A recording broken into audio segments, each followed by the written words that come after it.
Leer para entender el mundo y para poder cambiarlo, con el propósito de mejorarlo. Leer para cambiar uno mismo, leer por gusto, por pasión, para saber, para conocer y también para dudar, para cuestionar. Letras militantes. Comenzamos.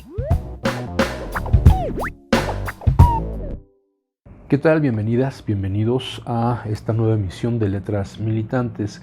El día de hoy vamos a variar un poco el formato de nuestro programa por el tema que vamos a tratar, que son estos foros del Parlamento Abierto para la debate, para la discusión sobre la reforma energética planteada por el presidente Andrés Manuel López Obrador. Nos parece muy importante darle un enfoque explicativo, invitar a todas y todos a que conozcan este debate que se está dando entre especialistas, y vamos a ponerlo así por el momento, gente institucional de la Comisión Federal de Electricidad, expertos en el área eléctrica, tanto a favor como en contra, porque ese es el formato que se acordó, con la participación de diputados que están presentes en algunas de estas reuniones, porque hay diferentes formatos para cómo se realizan estos foros. Empecemos por comentar de qué tratan los foros, cómo están estructurados. Los foros hasta el momento estaban estructurados en 5 temas. El primer tema era el sistema eléctrico creado por la reforma de 2013 y que buscaba dar una explicación a cómo se fueron dando los procesos legislativos, administrativos, políticos, etcétera, para llegar a esta reforma del 2013 aprobada en el sexenio de Enrique Peña Nieto. Este primer tema se integró con 4 foros que básicamente de lo que tratan es de cómo se estructuró esta reforma de 2013 y cuál era la intención, ¿no? Cómo estaba organizado y a qué se quería llegar. El tema número 2 es el papel del Estado en la construcción del sistema eléctrico nacional. Este a mí me pareció muy importante y muy interesante porque plantea una perspectiva histórica de cómo se fue creando esta infraestructura nacional en materia eléctrica, y me interesaba sobre todo ver qué se decía de la historia de Luz y Fuerza del Centro y si en algún momento se mencionaba incluso al Sindicato Mexicano de Electricistas. Ya vamos a entrar en detalle más adelante. Es completamente decepcionante estos 3 foros que hubo sobre la historia de ese papel del Estado en la construcción del sistema eléctrico. El tema número 3 se titulaba Objetivos planteados y resultados de la reforma de 2013, que en los foros del 8 al 12 se planteaba discutir y analizar qué era lo que quería lograrse con la reforma de Peña Nieto y qué es lo que ha resultado hasta el momento, tanto en la cuestión técnica del propio sistema eléctrico como en materia de tarifas, que es un tema que nos debe parecer muy importante.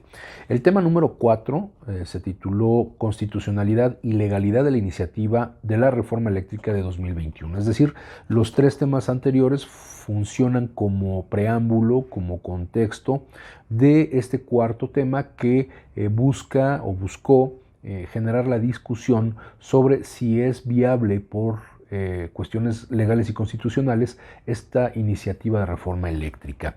Fueron 4 foros en donde incluso se tocó el tema del TEMEC y su relación con esta reforma eléctrica en particular, y si el cambio constitucional en otro de los foros era viable para un nuevo sistema eléctrico. Finalmente se había planteado un 5.º tema, medio ambiente y transición energética, que ha sido como que el más destacado en esta discusión entre 2 posturas a favor y en contra de la reforma energética. Y bueno, se terminaba en el foro número 19. Sin embargo, ya existe en la Gaceta Parlamentaria de la Cámara de Diputados, se publicó ya desde el miércoles 9 de febrero pasado un aumento, un acuerdo que se da en la Junta de Coordinación Política, y con este acuerdo se adicionan nuevos foros del Parlamento Abierto. Se acuerda entonces continuar con seis foros a partir del día 16 de febrero. Para cuando este programa se transmita ya habrán ocurrido al menos 2 de estos foros. El foro número 20, que es Energías limpias y renovables en la transición energética. El foro 21, Impactos y desafíos de la reforma eléctrica de la hacienda pública. El foro 22, electricidad como derecho humano de rango constitucional. Este nos parece también muy importante porque retoma las reivindicaciones de parte de nuestra lucha, de la lucha de los electricistas que decidimos mantenernos en resistencia y de los usuarios de energía eléctrica organizados en la Asamblea Nacional de Usuarios de Energía Eléctrica. El foro 23, para el 22 de febrero, se plantea como democracia y pluralidad política en el debate de la reforma eléctrica, que yo creo que es resultado de la polarización que se ha dado en estos debates y que también vamos a tratar de comentar en detalle en este programa. Y finalmente el foro 25, decisiones del Poder Judicial en materia energética, que se va a realizar el jueves 24 de febrero de 2022, el Día de la Bandera. Tienen un formato generalmente con presencia de los diputados en lo que llaman mesa de comisiones, en donde se tienen ponentes a favor y en contra. Estos ponentes a favor y en contra primero hacen una presentación de su tema, su perspectiva sobre el tema que se está discutiendo, cada uno de ellos, y después viene una ronda de debate en donde los propios diputados preguntan a los ponentes sus dudas sobre los temas que acaban de exponer o sobre los temas en general de la reforma, aunque la idea es que se ciñan a el tema que se plantea en el tema de cada uno, en el título de cada uno de estos foros que se están realizando, aunque bueno, lo que se presenta generalmente es una discusión ya abiertamente entre diputados y los ponentes. Hay algunos que han intentado utilizar este foro para lucirse, tanto a favor como en contra, como por ejemplo el caso de este personaje ridículo que es Gabriel Cuadri, que ha sido reconvenido en algunos de los foros para que se ciña al formato y a los temas que se están discutiendo. Porque pues lo que busca pues es generar esta polarización y debate fuera de contexto, buscando imponer a como dé lugar su punto de vista. Y esto ha sido común con los diputados particularmente panistas. Los priistas han sido más mesurados, aunque, pues lógico, deslizan sus dudas, entre comillas, sobre la viabilidad de esta reforma eléctrica. En fin, estos son los temas que se han planteado en estos foros de discusión abierta sobre la reforma energética. Hay otro formato que es, este mismo formato de comisiones con la presencia de los diputados. A veces lo que hacen es por bloque de los propios diputados, el coordinador de la bancada o el representante de uno de estos partidos o de varios partidos hace la pregunta y entonces se contesta. E incluso entre los propios ponentes llega a generarse una discusión entre ellos para hacer las aclaraciones o para contradecir o hacer su derecho de réplica de lo que se planteó en una primera presentación. En fin, ha sido un ejercicio interesante. Debe decirse que es un ejercicio hasta cierto punto inédito, pues si bien conocíamos en otras ocasiones, en otros sexenios incluso, a quien nos tocó padecer, incluso desde antes del sexenio de Felipe Calderón, conocer todas estas modificaciones constitucionales, los foros eran pues un mero ritual de apariencia, de simulación, para pues hacer parecer que se cumple con este aspecto de democracia representativa que recae en los diputados y en los senadores de la nación. Se hicieron un poco más populares estos foros, incluso el foro del 2008, ya siendo presidente espurio Felipe Calderón, cuando impulsa esta modificación constitucional, sobre todo enfocada a hidrocarburos, a Pemex, ¿no? Y en donde estuvo curiosamente el único representante de los trabajadores y del sector energético que no era institucionalmente pues miembro de la empresa Pemex, o de las empresas del Estado en ese entonces, sino representante de los trabajadores, fue nuestro compañero secretario general Martín Esparza. Ya en el 99 se hicieron estos foros, caminando un poco hacia atrás, cuando la iniciativa de Zedillo, se hicieron algunos foros, pero no tenían la cobertura que se les ha dado hoy a estos foros. Digo, tampoco ha sido grande la cobertura que se le da a estos foros en la televisión abierta, se transmiten a través del canal del Congreso. Sin embargo, la posibilidad de observar las discusiones, las presentaciones, pues se ha hecho más accesible al público en general. Si no se cuenta con o no se quiere o no se puede ver la transmisión al canal del Congreso, se puede acudir a la liga de la Cámara de Senadores en internet, en donde están pues cada uno de estos foros con el video que se transmitió en vivo en su momento, con un resumen, porque también hay que decirlo, algunos foros son larguísimos, algunos llegan casi a 4 horas. Ha sido pues un esfuerzo monumental, yo creo, para quienes hemos tratado de observarlos todos. Ha sido un gran esfuerzo, son más de 40 horas en total de discusión en estos foros. Entonces, bueno, incluso para quienes les pudiera costar un poquito de trabajo dedicarle tantas horas a ver con atención estos foros, hay videos que resumen la discusión. Algunos videos son de 15, 12 minutos, hay unos más largos de hasta 20, 25 minutos, pero que pues resumen de manera muy correcta parte de las discusiones que se presentan en estos foros. Ahora, ¿qué es lo que ha pasado en estos foros? ¿Qué es lo que hemos notado quienes estamos viendo cómo estos contenidos y estos temas? Bueno, hay que señalar que lo primero que notamos es una ausencia de otros actores, más allá de los funcionarios de Comisión Federal de Electricidad, expertos académicos que pueden ser del Instituto Politécnico Nacional, de la UNAM, en aspectos propiamente técnicos de ingeniería eléctrica, de administración pública, e incluso desde el punto de vista jurídico, que ha sido también un debate que se ha dado muy cerrado entre las dos posturas. Cerrado no quiero decir que sea muy competido, sino que ha sido un choque constante entre las dos posturas, totalmente polarizado y con pocos puntos de coincidencia. Y repito, hay ausencia de otros actores. Lógicamente el ESME ha sido pues excluido de esta discusión, no ha sido invitado a formar parte de esta discusión. Ha habido presencia de trabajador, uno solo hasta el momento hemos detectado, del SUTERM. Bueno, hay otros jubilados que posiblemente fueron trabajadores afiliados al SUTERM, que han participado como jubilados, pero básicamente se ha centrado entre la CFE y el SUTERM y bueno, las corrientes afines al gobierno, quienes han presentado la postura a favor de la reforma.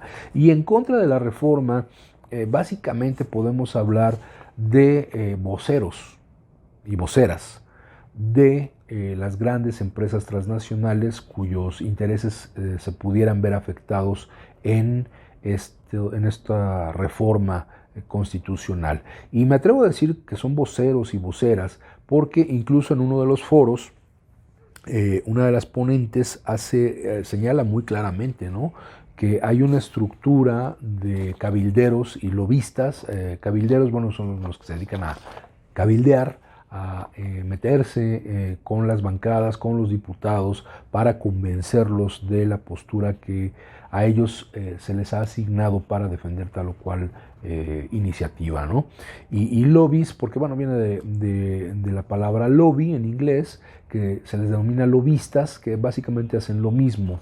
Se dedican a estar en los lobbies de las cámaras, buscando a los diputados, acercándose a ellos, tratando igualmente de convencerlos de la postura que les ha sido encargada. ¿Y quiénes les encargan estas posturas? Pues lógicamente son las grandes empresas, que se hacen llamar o se disfrazan de despachos especialistas, de asociaciones civiles, incluso ONGs, que buscan defender derechos de los privados. Y muchas de estas organizaciones o empresas consultoras lo que hacen es sobre todo abanderarse con el tema ecológico, el tema de la transición energética hacia energías limpias. Entonces, a partir de ahí se ha generado esta lucha de posturas entre los grupos a favor y en contra de la reforma.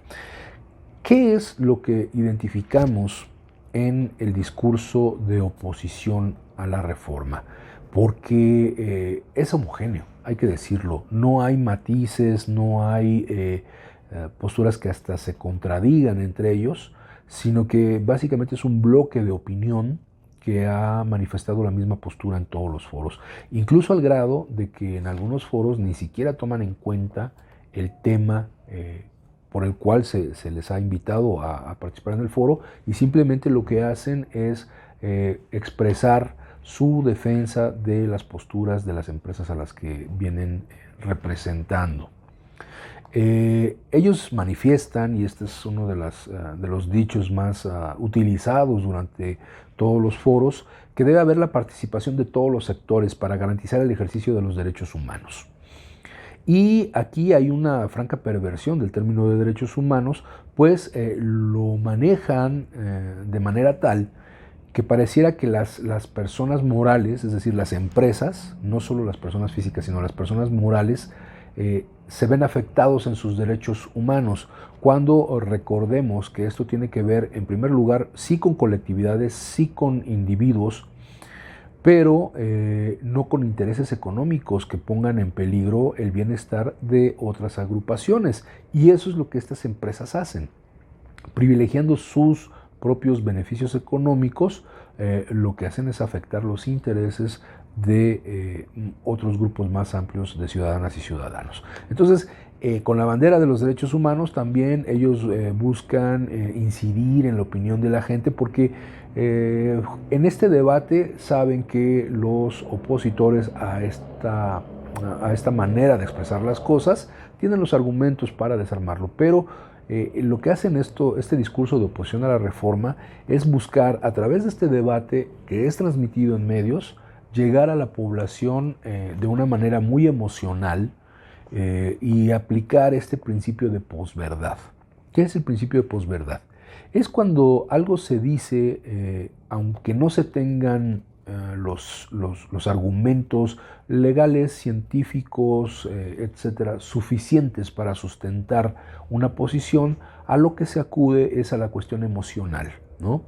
A hacer sentimental esta discusión, y por esa vía sentimental estar por arriba de los hechos científicos, de los hechos jurídicos, y ganarse la opinión favorable de la gente. Y esto es lo que han hecho, sobre todo malversando o pervirtiendo la cuestión de los derechos humanos. Otro elemento que suelen meter en esta discusión los opositores a la reforma es que la CFE se va a convertir en un monopolio que va a anular la libre competencia. Esto ha sido desmentido con muy buenos argumentos en diferentes foros, y fundamentalmente lo que se busca expresar es que la CFE no puede ser un monopolio, dado que los monopolios en su sentido convencional se refiere a esta acumulación de poder en torno a un sector, pero con la finalidad de obtener beneficios económicos para el grupo que tiene el control. En el caso del gobierno no puede hablarse de un monopolio como tal, porque su objetivo finalmente es que estos beneficios económicos, estos recursos que obtenga el Estado, son justamente para el beneficio colectivo, para el beneficio de toda la población. Entonces, este discurso del monopolio que va a hacer CFE va dejando de lado en esta parte emocional que habla de que el derecho a que todos puedan participar y a que todos puedan ganar en este mercado, lo que deja de lado es lo que históricamente hemos visto, que los verdaderos monopolios, y particularmente en el sector energético, los hacen los privados. La historia en el caso de México es fundamental en ese sentido. Recordemos que en el caso de México la energía nace privada a finales del siglo XIX, que se crean muchísimas pequeñas empresas, casi una por cada ciudad en donde había una planta de generación.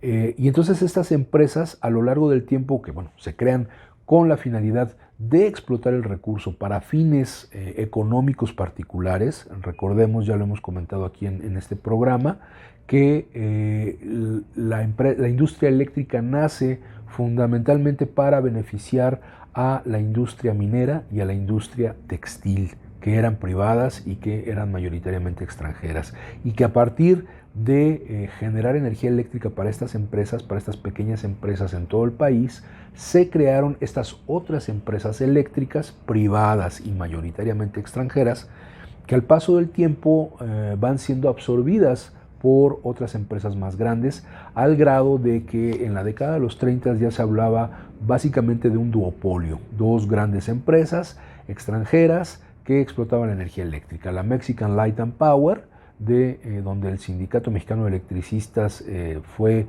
su contracara, la representación de los trabajadores, y la American, que también era una empresa extranjera y que dominaba en otras partes de la República. Entonces, se debe entender que los monopolios surgen cuando se le deja libremente a los privados manejar el mercado. Y el otro aspecto es que efectivamente lo que dicen los opositores es que se anula la libre competencia al formarse un monopolio. Y pues habría que pensar en primer lugar si la libre competencia ha sido benéfica para las y los mexicanos. Muchos dicen que gracias a la libre competencia ha habido empresas pequeñas y medianas, nunca hablan de las grandes empresas, pero siempre hablan de pequeñas y medianas empresas que han podido salir adelante y que han generado los empleos que se tienen en este país. Y bueno, esta libre competencia, ¿en qué se basa? Y ahí hay que ser muy cuidadosos. La libre competencia se basa en mejorar en el mercado las condiciones de oferta de nuestros productos. Es decir, si yo soy un privado que voy a competir con varias, porque eso es lo que ellos dicen o lo que ellos buscan, que sean muchas empresas que compitan por el mercado, pues lógicamente que lo que tengo que hacer yo para ganarme una mayor posición, una mejor posición en el mercado, pues es bajar mis costos, es bajar mis precios. ¿Y eso cómo lo hago? Bueno, al primero o a los primeros que tengo que sacrificar en estas mejoras para la libre competencia, pues son los derechos de los trabajadores. Malos salarios, malas condiciones de trabajo, pocas prestaciones o ninguna prestación, e incluso violentar las prestaciones que se manifiestan en la ley. Entonces, bueno, esta es la perspectiva que se tiene de la libre competencia, que es buena cuando en realidad quienes salen perdiendo siempre somos los trabajadores y las trabajadoras. Otro argumento que son muy machacones, esta oposición a la reforma, esta gente que está opuesta a la reforma, es referente a uno de los transitorios de la iniciativa presidencial, que manifiesta que al momento de aprobarse la reforma se cancelarían los contratos dados a los privados. Y bueno, lo que han dicho los privados a través de sus voceros es que esta cancelación va a frenar el país y va a generar una avalancha de demandas en contra del gobierno y que el gobierno no las va a pagar, etcétera, etcétera. Bien, hay que decir una cosa de entrada.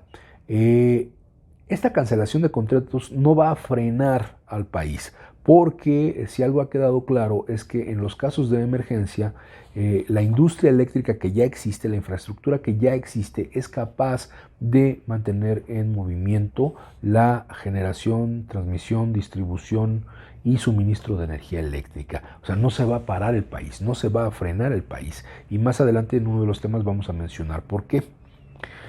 Que se va a generar una avalancha de demandas, pues es relativo.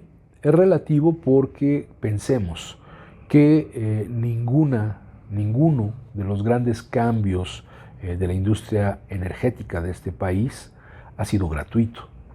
Recordemos que la expropiación en 1938 del presidente general Lázaro Cárdenas pues llevó incluso a estas grandes cooperaciones del pueblo que llevaban gallinas, que llevaban monedas, joyas, etcétera, para apoyar el pago a estas empresas norteamericanas y quedarnos con la industria petrolera. Y en 1960, la nacionalización de la industria eléctrica lo que generó también fue un proceso de liquidación para las empresas extranjeras que aún tenían inversión en territorio mexicano. Entonces, no es gratuito, conlleva una serie de pagos. ¿Qué es lo que han dicho por parte del gobierno? Que no va a haber estas terribles demandas y grandes gastos que se van a tener que pagar porque hay un enfoque en particular que tiene que ver con una parte de los productores privados que son los de autoabastecimiento, que en la óptica del gobierno, que está a favor de, lógicamente, que impulsa esta reforma, dicen, bueno, el autoabastecimiento se ha manejado de una manera ilegal, se ha manejado por encima de la ley. Entonces, no pueden demandar quienes van a ser anulados jurídicamente por infringir la ley en esos términos. Es un tema que ha sido una constante discusión, muy acalorada, muy polarizada en estos foros. Pero debe quedarnos claro, o sea, efectivamente no va a ser tan barato, pues, librarnos de estos más de 30 años de andamiaje político, jurídico, administrativo, generado por el propio Salinas, que vamos a ver que ese es otro de los argumentos que hay aquí en la discusión. Otro de los temas que manifiesta este bloque opositor, estos ponentes supuestamente expertos, es que la CFE no quiere las energías limpias, que favorece energías sucias y caras, y que con ello pues no se está en posibilidad de cumplir con los compromisos internacionales, el Acuerdo de Tokio, el Protocolo de Tokio, el Acuerdo de París, en contra del cambio climático. Los especialistas que ha llevado la CFE y algunos especialistas externos han manifestado que, bueno, en primer lugar la CFE sí cuenta con energías limpias, ¿no? Si hay generadores, incluso se está construyendo un generador, un parque de generación solar en el estado de Sonora, y que, bueno, pues sí hay una buena parte, una buena proporción porcentual de la generación que tiene Comisión Federal de Electricidad, que son energías limpias. ¿A qué se debe que se le ataque tan constantemente en el caso de la energía limpia? Bueno, se debe fundamentalmente a que muchas de estas empresas privadas que están invirtiendo en la generación en el país lo hacen a través de estas energías limpias, y con estas energías limpias lo que buscan también son otro tipo de beneficios establecidos en la ley de la industria eléctrica, como son los CELS, certificados de energías limpias, que es una obligación, en este caso del Estado, que es el que controla el sector eléctrico, de premiar a aquellos que generan con energía limpia. Es decir, un generador privado que tiene un parque de generación eólica va, según la capacidad que tenga ese parque de generación eólica, va a recibir una serie de certificados de energía limpia que lógicamente significan un mayor ingreso económico. Sin embargo, por diversas razones de índole administrativo y como está organizada esta ley de la industria eléctrica de la reforma de Peña Nieto, Comisión Federal no puede cobrar estos certificados de energías limpias porque supuestamente tiene la obligación de pagárselo a los otros suministradores.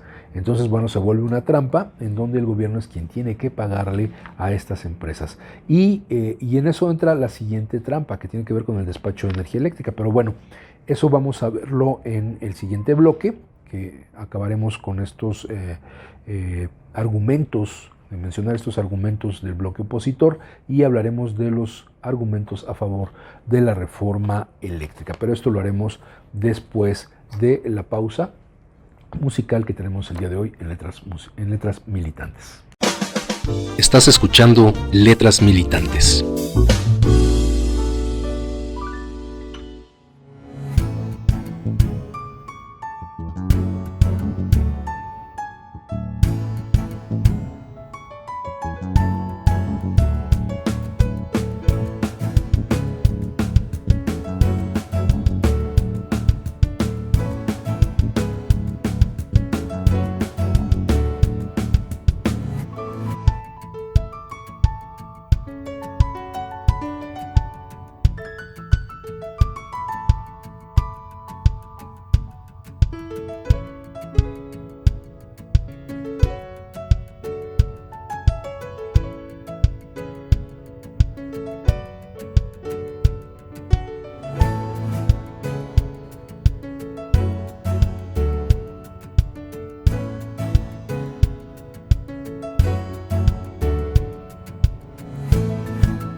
Letras militantes. Continuamos.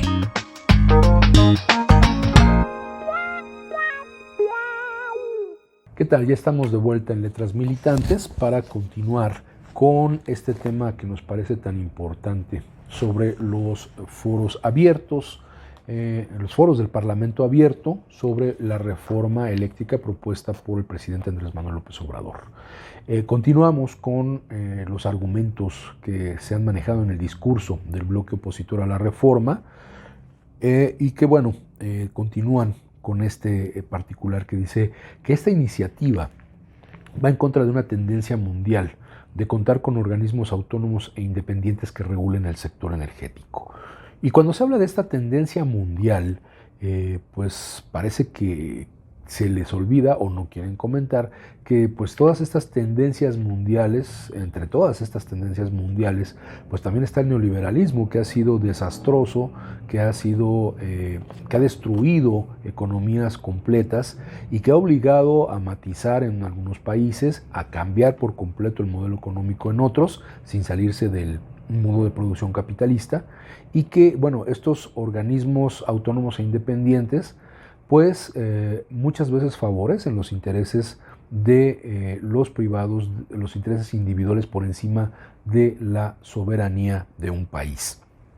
Pensemos si no el por qué finalmente, si yo como inversionista veo afectado mi patrimonio económico en México porque se nacionalice o se modifique la Constitución en favor de la población, puedo acudir entonces a un juzgado internacional, a una corte internacional, para que se defiendan mis derechos y se castigue al Estado, que finalmente lo que está haciendo es defender su soberanía e imponiendo los intereses de su población por encima de los intereses de estas empresas privadas. Ese es entonces el argumento que ellos manejan, que se va en contra de esta tendencia mundial y que se busca anular organismos autónomos e independientes. No dudamos que en muchos casos tiene que haber organismos autónomos e independientes para regular algunas relaciones de mercado. Sin embargo, que no se pierda de vista que en el caso del sector eléctrico se trata de un sector estratégico, como vamos a ver también más adelante, que no se puede manejar igual que el mercado relativo a productos, a mercancías, que se pudieran poner a discusión. Aquí estamos hablando de una cuestión de soberanía territorial, de seguridad territorial en el aspecto energético. Otro de los argumentos es que no es necesario hacer una reforma constitucional. Si hay fallas en la operación de este sector que se derivan de la reforma del 2013, dicen ellos, se puede arreglar a nivel de leyes secundarias. Finalmente, aquí lo que se busca establecer es que debe haber un fundamento constitucional que le ratifique la rectoría al Estado, porque estas modificaciones que se han hecho en leyes secundarias han sido siempre la puerta trasera por la cual se ha modificado a fin de cuentas toda la manera de administrar los bienes públicos. Lo vamos a ver también más adelante. También dicen que la iniciativa es arbitraria y autoritaria, porque el argumento de que se defiende la soberanía es un anacronismo. No ha habido quien lo diga abiertamente, sí lo han señalado sutilmente y un poco con más fuerza estos opositores, pero dicen que se debe despojar al sector eléctrico del discurso político e ideológico, que la ideología y la política no tienen que ver con el sector eléctrico. Sin embargo, acudiendo al punto que acabamos de tocar, si consideramos que la energía eléctrica es fundamental para defender la soberanía del país, para la seguridad del propio país, de sus instituciones, para la seguridad de su población, entonces no podemos pensar que la soberanía es un anacronismo y no podemos dejar de lado la política ni la ideología, ¿no? Finalmente, lo que ellos plantean en este libre mercado, en esta desregulación del Estado o regulación mínima del Estado, pues eso es también un planteamiento ideológico. O sea, definitivamente la economía no está despojada de ideología ni de política. La economía es una disciplina que se crea justamente para justificar todos estos planteamientos que en los hechos benefician solo a un pequeño sector. Otro argumento, que la CFE no depende de la generación, que tiene además muchas otras funciones. Entonces el hecho de que su participación en la generación de energía sea mínima, pues no le quita la importancia que tiene como empresa del Estado, en este caso empresas productivas del Estado, y que esas otras funciones son las que sirven para regular al sector eléctrico. Sin embargo, consideremos que entre menor sea la capacidad de generación del Estado, el control del fluido eléctrico queda en manos de los propios privados. Si bien al propio Estado le va a tocar el despacho de la energía eléctrica que generan los privados, le toca controlar la transmisión y distribución y el suministro básico y el suministro calificado, como está en la ley actualmente. El hecho de que los privados tengan el mayor control, no digamos total, pero sí mayoritario, reduciendo a su mínima expresión a Comisión Federal, bueno, pues eso les da un poder político, un poder sobre las decisiones de la administración pública, y eso es atentar en contra de la soberanía de la nación. Otro de los argumentos de los opositores, que México debe responder a los retos globales y no volver al pasado. Nuevamente es este discurso de que tenemos que estar a la altura de lo que está pasando en el resto del mundo. Y el resto del mundo pues incluye a España con la crisis energética que ha tenido, incluye a los Estados Unidos con la crisis a partir de la helada que tuvieron a principios del año pasado en Texas y que afectó incluso al sistema eléctrico del norte de nuestro país. Y cuando hablan de no volver al pasado, parece ser que se les olvida que el verdadero pasado de la industria eléctrica es el pasado privado. Es un pasado que entre principios del siglo XX y mediados del siglo XX, hasta poco después de la posguerra, la década de los 50, las grandes empresas privadas lo que hicieron fue no invertir en mejoración tecnológica, no invertir en el cambio tecnológico, bueno, para mejoramiento, no invertir en el mantenimiento de las instalaciones y pasar por alto las necesidades de los usuarios de energía eléctrica. Y esto fue lo que finalmente originó que se nacionalizara la industria eléctrica. En primer lugar, que se creara la CFE en 1937, porque estos privados, bueno, construían la infraestructura, construían incluso la de transmisión, pero no atendían las necesidades de energía eléctrica de poblaciones, de comunidades que estaban aledañas a estos centros de generación. Entonces, la creación de la CFE y la posterior nacionalización de la industria eléctrica finalmente respondía a un reto fundamentalmente nacional, a un reto de nuestro país y de las necesidades de su población. Y perdón que repita fundamental y fundamentalmente constantemente, pero creo que es para hacer ese énfasis en que no se trata de una moda, no se trata de un capricho el defender estas posturas nacionalistas inicialmente.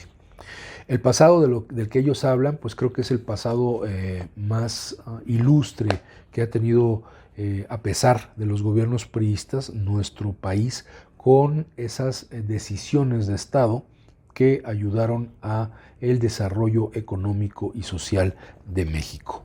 Finalmente, otro de los argumentos con los que han insistido más es que la seguridad energética, el concepto de seguridad energética, debiera utilizarse para garantizar que el mercado se sostiene dando energía limpia, energía eficiente y energía barata. O sea, para ellos esa es la seguridad energética y que entonces hay que garantizar ese mercado privado para que exista esa seguridad energética y que la soberanía pues ya está resguardada constitucionalmente desde la reforma del 2013, ¿no? Que se respeta el papel del Estado controlando de manera única el rubro de transmisión y de distribución. Sin embargo, hay que hacer el señalamiento. Si bien, en efecto, la transmisión y la distribución son potestad exclusivamente del Estado, recordemos que estas reformas hablan de que pues, también se podrán dar concesiones, ¿no? En esta reforma del 2013 se habla que incluso en transmisión y distribución se podrán dar concesiones. Y eso es lo que ha pasado en el sector eléctrico mexicano. Recordemos que infinidad de proyectos en transmisión y distribución son lanzados a este mercado de las licitaciones para que los realicen empresas privadas. Generalmente quienes ganan estas licitaciones son empresas muy grandes, españolas, italianas, y estas a su vez subcontratan a otras empresas que se encargan de la parte administrativa, del análisis técnico y de la ejecución de las obras. Entonces, aquí lo que se favorece pues, es un outsourcing, una tercerización del trabajo de manera brutal. Comisión Federal es quien más outsourcing hace de sus actividades sustanciales. Y por ello pensar que nada más la generación y la distribución están a salvo porque supuestamente las tiene el Estado, bueno, pues finalmente también se ponen en manos privadas. ¿Qué es lo que dice quienes defienden o qué dicen los que defienden la iniciativa en estos debates? Que repito, son fundamentalmente, o principalmente, mejor dicho, son principalmente funcionarios de la Comisión Federal de Electricidad, algunos presentes ahí del SUTERM y otros especialistas. Hay que decirlo, sí hay mucha razón en este primer argumento. La clave de esta debacle de la industria eléctrica y que explica la reforma del 2013 de Peña Nieto como la cereza del pastel, es la reforma a leyes secundarias que se hace en 1992, siendo presidente aquel que llegó por el fraude electoral. Cuando se cayó el sistema, recordemos que se cayó el sistema, no eléctrico como dice el secretario general, pero sí el sistema electoral, ahí sí. Quedó Carlos Salinas de Gortari y lógico, Salinas de Gortari con una política neoliberal total, ¿no? Heredada del ejemplo que ya se había dado en Sudamérica con la dictadura de Pinochet en Chile y cómo se fue permeando, se fue contagiando al resto de los países del sur del continente. Originado en Estados Unidos e Inglaterra, donde también hicieron de las suyas los neoliberales. Pero bueno, la debacle del sector energético mexicano, del sector eléctrico particularmente, bueno, el petrolero también, está en esas reformas de 1992 a leyes secundarias, abrir la puerta trasera para que los privados empezaran a tener posiciones dentro de la generación de energía eléctrica, con los argumentos del autoabastecimiento y la cogeneración o la producción independiente de energía. En el otro aspecto, las figuras de generación privada se crearon con un supuesto fin de fortalecer al sector. Sin embargo, a final de cuentas, el autoabastecimiento se convirtió en un mercado paralelo. Esto es, los que supuestamente iban a generar para su propio beneficio, sin conectarse a la red de Comisión Federal de Electricidad, se les permitía utilizar el excedente de energía de su generación para dárselo a sus socios, es decir, empresas que pudieran estar alrededor. Esto porque se tenía la perspectiva de que no se contaba con la suficiente infraestructura y la suficiente capacidad de Comisión Federal de Electricidad para el crecimiento del mercado industrial que se preveía con la negociación del Tratado de Libre Comercio. Sin embargo, este mercado de autoabastecimiento lo que generó fue ese mercado negro de energía, porque los socios, y esto lo comentan varios de los ponentes de la parte a favor de la iniciativa, los socios eran una simulación porque no aportaban un gran capital de inversión a esta sociedad.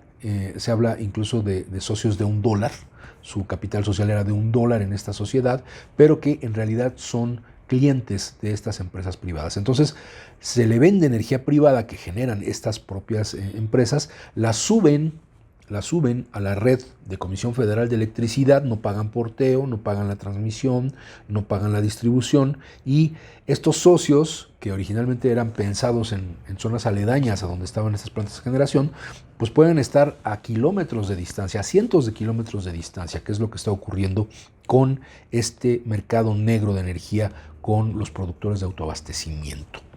Entonces, por eso es importante quitarlos de este esquema para que pueda ese mercado ser manejado por la Comisión Federal de Electricidad y fortalecer su economía y su papel como generador de energía eléctrica y evitar este fraude. Por eso se decía que no puede haber demandas de estos productores de autoabastecimiento, o puede no haber demandas que prosperen en favor de estos generadores de autoabastecimiento, porque lo que están haciendo es violar la ley. Eso pues todavía estará sujeto a lo que los espacios jurídicos determinen en torno a ese tema. Otro argumento a favor de la iniciativa es que el desmantelamiento de CFE y la creación de la Comisión Reguladora de Energía y el SENACE, que también son las claves de esta crisis del sector eléctrico. ¿Por qué? Porque la Comisión Reguladora de Energía lo que ha hecho es ofrecer o dar una gran cantidad de permisos a estas empresas privadas. Y el SENACE lo que ha hecho es que este despacho de energía, controlar el despacho de energía a las redes, ha favorecido fundamentalmente a las empresas privadas. Lo que se señala es que la energía a la que se le ha dado prioridad en el despacho son estas energías limpias, que en realidad son una minoría, pues sí, efectivamente son más baratas, pero son intermitentes. ¿Qué quiere decir esto? Que a lo largo del día va a haber variaciones en la generación de esta energía. En el caso de la energía eólica, si la racha de viento se suspende, pues entonces se deja de generar, o si el cielo se nubla, o al caer la tarde se empieza a oscurecer, ya no hay posibilidad de generar energía solar. Entonces, esta intermitencia lo que obliga es que la Comisión Federal de Electricidad tiene que entrar a respaldar este fluido de energía eléctrica, y lo hace a través de sus plantas, que son las más caras y son las de energía sucia, el combustóleo o plantas de ciclo combinado, con las que se respalda esta generación de energía.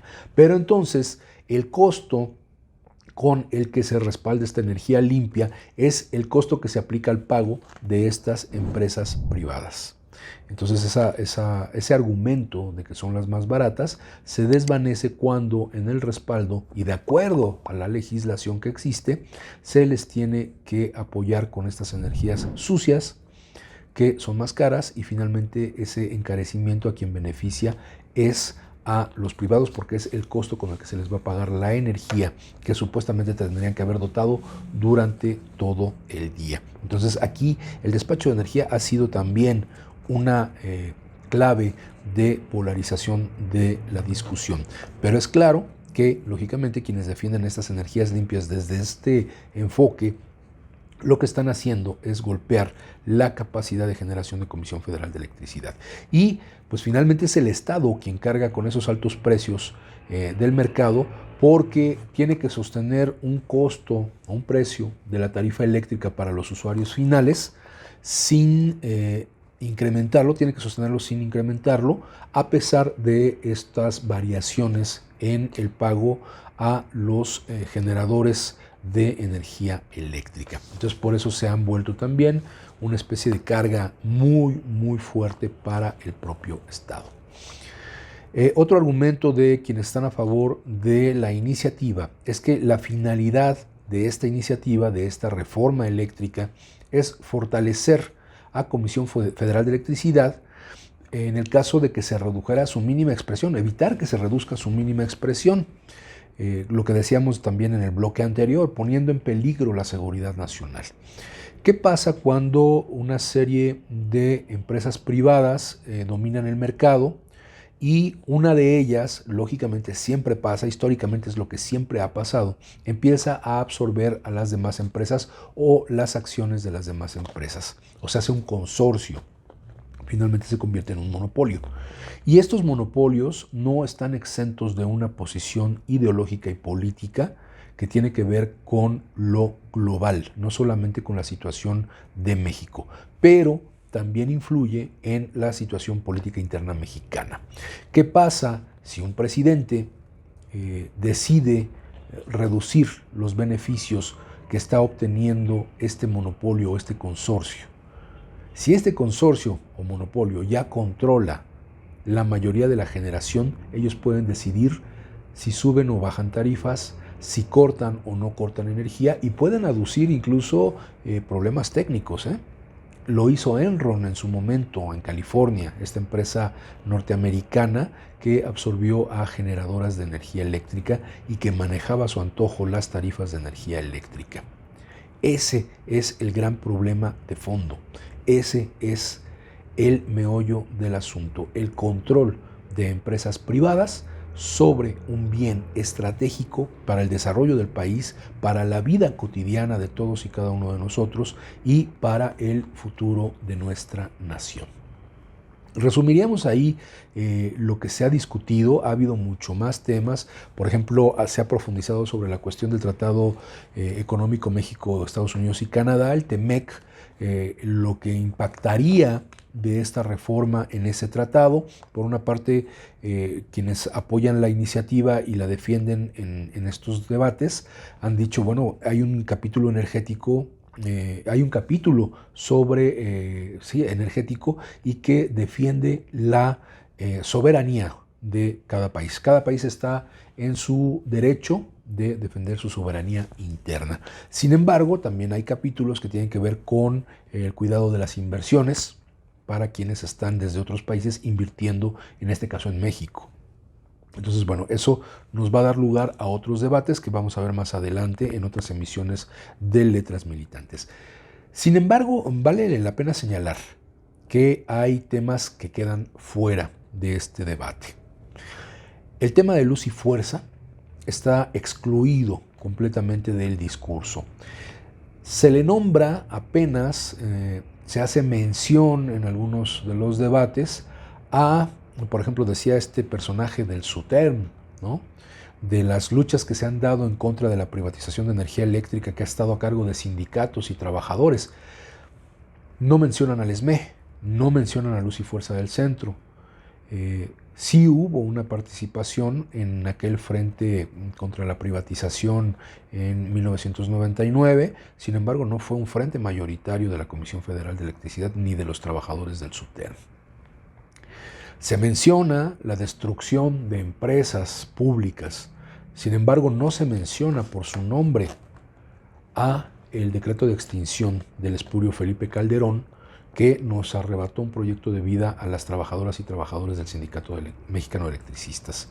En esta historia de construcción del sector eléctrico, pues se habla de los trabajadores, pero se habla nada más de los trabajadores de la CFE. No se habla de los y las trabajadoras del Sindicato Mexicano de Electricistas, que a lo largo de más de un siglo hemos construido la infraestructura del centro del país, sobre el que ha recaído todo el peso del desarrollo industrial, administrativo de nuestra nación. Entonces, ese tema tenemos que tratarlo con cuidado porque finalmente se está borrando en los hechos una parte de la historia, o se busca borrar en los hechos una parte de la historia. Incluso en uno de los foros se invita a Guillermo Nevares, que actualmente es el director de distribución de Comisión Federal de Electricidad, y este señor hace mención al ponente en contra de la iniciativa, diciéndole que cómo es posible que diga que no se privatizó ni un tornillo de Comisión Federal de Electricidad y que entonces le explique cómo se le entregaron los bienes de la nación a una empresa que se llama El Fénix, así lo dice este señor Guillermo Nevares. Y lo que hace es ocultar parte de la historia. El otro ponente dice, bueno, pues es que yo no tuve nada que ver con eso, yo no era subsecretario de Electricidad en ese momento, pregúntenle a quién lo eran en aquellas fechas, ¿no?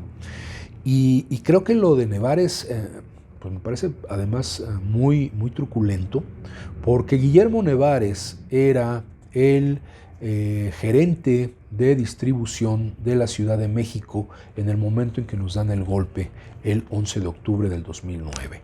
Él fue el encargado de operar todas las actividades a cargo de Comisión Federal de Electricidad en la Ciudad de México.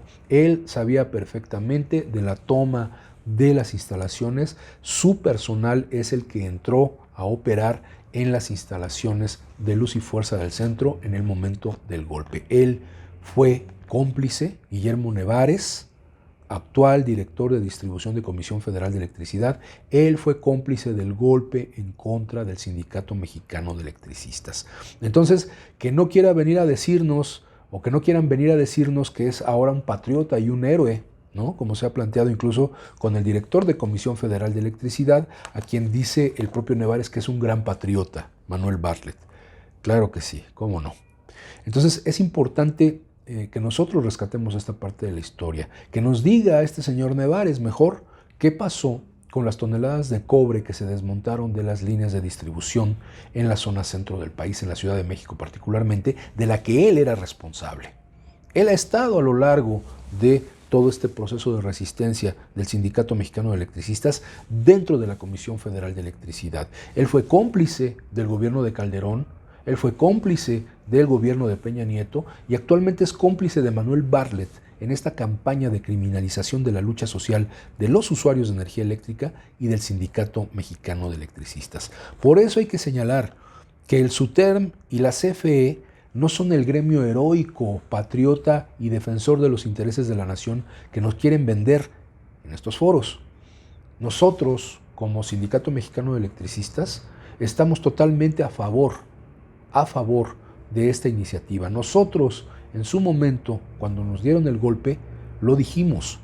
Este es un proceso para privatizar a la industria eléctrica. Incluso antes del golpe lo dijimos. Van sobre nosotros porque somos el último obstáculo para llevar a cabo esta reforma que quieren hacer los gobiernos neoliberales. Muchos, incluso muchos dentro del sindicato que ahora pues se dicen los grandes defensores y los grandes patriotas en favor de la industria eléctrica, muchos se burlaron en ese momento y denostaron este discurso que traíamos nosotros de decir el golpe va contra nosotros y es para privatizar la industria eléctrica. Hoy el tiempo nos da la razón a pesar de que quieran borrar esa historia. Repito, el SUTERM y CFE no son un gremio heroico. Por algo Manuel Bartlett ha dicho que son un sindicato estratégico, porque se alinean a las órdenes y a los intereses del gobierno que esté en ese momento. Y como decíamos incluso en el primer bloque, la CFE es la empresa que más utiliza contratistas para sus actividades fundamentales. Olvidémonos de generación, pensemos en distribución, pensemos en transmisión, pensemos en el suministro a usuarios básicos y a usuarios calificados. Son infinidad de contratistas y lo han dicho. Si esos contratistas se van de la ciudad, se van de nuestra zona de atención, hay espacio para las trabajadoras y trabajadores del Sindicato Mexicano de Electricistas que reclamamos nuestro derecho al trabajo. Y que además esperemos que esta reforma tome en cuenta a esos otros actores que no había tomado en cuenta, como los usuarios organizados de energía eléctrica, porque también hay que decirlo, son millones de usuarios los que hay en la zona centro del país. Pero ¿cuántos de ellos realmente están organizados y han reivindicado la lucha? ¿Cuántos de ellos han estado en huelga de pagos desde hace más de 12 años? Eso es un tema a considerar porque, repito, respaldamos la reforma eléctrica, pero demandamos también solución a nuestro conflicto.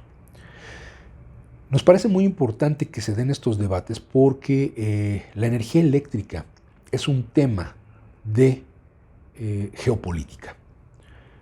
Decía uno de los ponentes en contra de la reforma que pues, la electricidad no ponía en peligro la soberanía porque cuando se había visto que invadieran a un país para quitarle la energía eléctrica, no se la pueden llevar, no se puede almacenar como el petróleo, como el oro, como las materias primas. La electricidad se tiene que utilizar, por lo menos hasta ahorita la capacidad de almacenar energía eléctrica es demasiado limitada, no para cantidades industriales. Entonces decía este ponente que pues, la energía eléctrica no era un factor de seguridad nacional ni de soberanía. Claro que lo es porque si bien no se puede llevar la energía eléctrica a otro país en cajas, sí se puede explotar la cercanía para utilizar esa energía eléctrica. Y veamos si no, por ejemplo, poniendo un ejemplo que nos dio hace muchos años, justamente cuando estábamos en esta lucha contra la privatización de la energía eléctrica, un académico muy importante, el doctor Andrés Barreda, especialista en el tema hídrico, pero también conocedor del tema energético en cuanto a electricidad, él nos mostraba una fotografía de satélite nocturna de la zona de América del Norte, la frontera México-Estados Unidos, y cómo se ilumina de noche las dos partes de este país. Y se veía por un lado, el lado del Océano Atlántico, la costa este de los Estados Unidos, una mayor cantidad de luces. En el centro se iban disminuyendo, algunas áreas estaban completamente oscuras, y después ya del lado de la costa oeste, hacia el Océano Pacífico, se veía en esa franja también de luces un poquito más difuminada que la de la costa este. Y ello explicaba el interés de los Estados Unidos en la apertura del mercado eléctrico mexicano, también en esa área que abrió Salinas de Gortari de la generación, para importación, exportación de energía eléctrica, porque se empezó a desarrollar la infraestructura eléctrica del norte de la República, cercano a la frontera, para poder suministrar energía eléctrica a los Estados Unidos, particularmente a la zona de la costa oeste, a la costa del Pacífico. Entonces esto lo podemos ver, se puede buscar una fotografía de satélite nocturna de Norteamérica y vamos a ver cómo todavía persiste esa diferencia, porque la generación que pudiera haber en los Estados Unidos del lado de la costa este representa un gasto enorme el poder trasladar, prácticamente es imposible trasladar esa energía a la costa oeste de ese país, porque en medio hay cadenas montañosas muy importantes que impiden que se pueda hacer esta transmisión de la energía eléctrica, y por ello tienen que recurrir a sacar la energía eléctrica, iba a decir saquear, pero bueno, me estaba traicionando la cabeza, pero bueno, efectivamente se trata de saquear esa energía eléctrica desde México para alimentar a esa parte de los Estados Unidos. Tiene entonces un interés geopolítico muy importante. Y bueno, si están interesados, hay un artículo de un compañero, luchador social, activista, sociólogo, el compañero Raúl Romero, que publica desde el domingo 6 de febrero un artículo que se llama México, la cartografía de guerra, en donde hace señalamientos muy precisos a este desarrollo de las energías, a este desarrollo de este corredor de materias primas para los intereses de los Estados Unidos y ahora para los mercados de Asia y de Europa. Vale la pena revisarlo, repito, es en la jornada del domingo 6 de febrero el primer artículo, el siguiente fue al siguiente domingo, escrito por Raúl Romero en la sección de opinión, México, la cartografía de guerra. Y bueno, pues llegamos así al fin de esta edición de Letras Militantes, invitándolos a seguir la información oficial a través de nuestros medios institucionales como son Radio SME y la revista Lux. Y de igual manera atender a programas como el programa Rojo y Negro, donde cada semana nuestros compañeros secretario general Martín Esparza y nuestro secretario del Exterior Humberto Montes de Oca nos informan, nos actualizan sobre la situación de nuestra lucha como Sindicato Mexicano de Electricistas, el único sindicato mexicano de electricistas. Por su atención, muchas gracias y nos vemos aquí en la próxima emisión de Letras Militantes. Hasta luego. Decía Samuel Smiles, el libro es una voz viviente, es una inteligencia que nos habla y que escuchamos. Acompáñanos en la próxima emisión de Letras Militantes, a través de Radio SME, donde a los libros les damos la palabra.